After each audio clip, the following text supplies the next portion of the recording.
Have you ever felt stuck? I mean, really, truly stuck. That feeling like time has just lost all its forward momentum and is just looping on itself?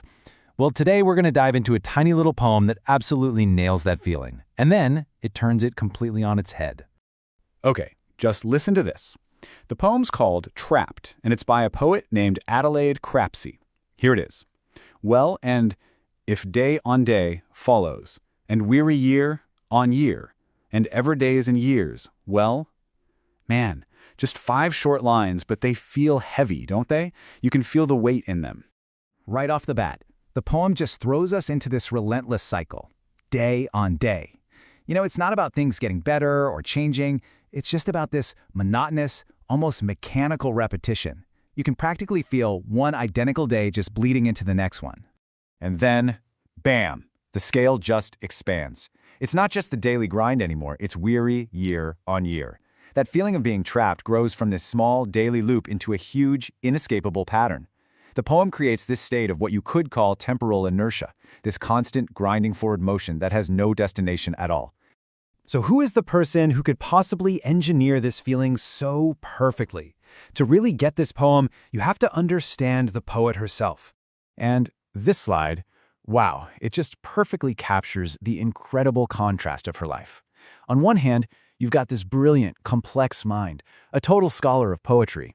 And on the other, a body that's literally wasting away from tuberculous meningitis. So while her mind is inventing this brand new poetic form, the American cinquain, her body is stuck in a sanatorium, basically counting its breaths. And you gotta understand, this wasn't some sudden illness. Crapsey was dealing with chronic fatigue for years. She became an expert in that slow, relentless decline. She actually lived the endless follow that she writes about, which is what made her so uniquely qualified to boil this whole feeling down into 5 short lines. So how does she do it? How does this little poem physically create that feeling of being trapped in us, the readers?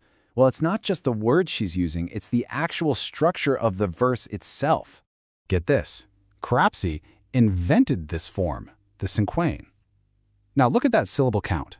2, 4, 6, 8, and then back to 2. It's actually designed to mimic labored, shallow breathing.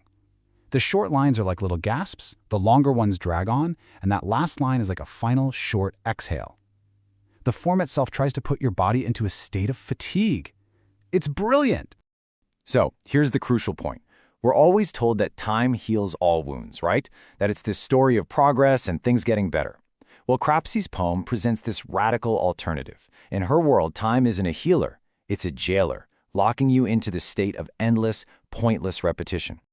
And this is where it gets really wild. This poem is like a little piece of code that hacks your brain. The repetition of day and year, it gets your mind stuck in a loop. That part of your brain that tends to ruminate just cycles and cycles on the futility of it all, and it leads to this kind of numb acceptance. The poem is literally a protocol for feeling fatigue.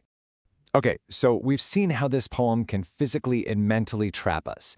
But you might be thinking, all right, this is about a pre-antibiotic illness from 1914. How does that relate to me? Well, you'd be surprised. It is shockingly relevant. Crapsey was writing this from a world of slow, relentless decline.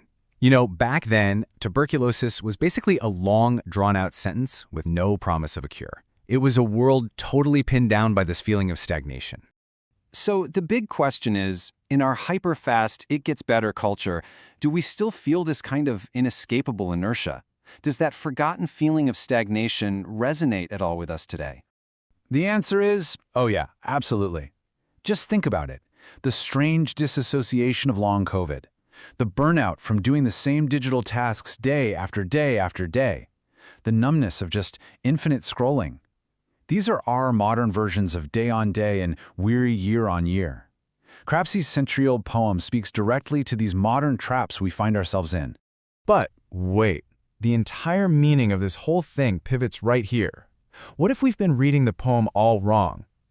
What if that feeling of being trapped isn't the end of the story, but actually the beginning? The entire secret is hidden in that final word. So we're left with this fundamental question. Is Trapped just a sad poem, a lament for a life cut short? Or is it something way more radical, a kind of manifesto for accepting reality exactly as it is? That final well, it can be read in two completely different ways. It could be a shrug of despair, right? A rhetorical question. Well, what can you do about it? But it could also be a philosophical statement, almost like a Zen koan, a profound statement of acceptance. Well, this is how it is. And that leads to the core idea of this whole reinterpretation.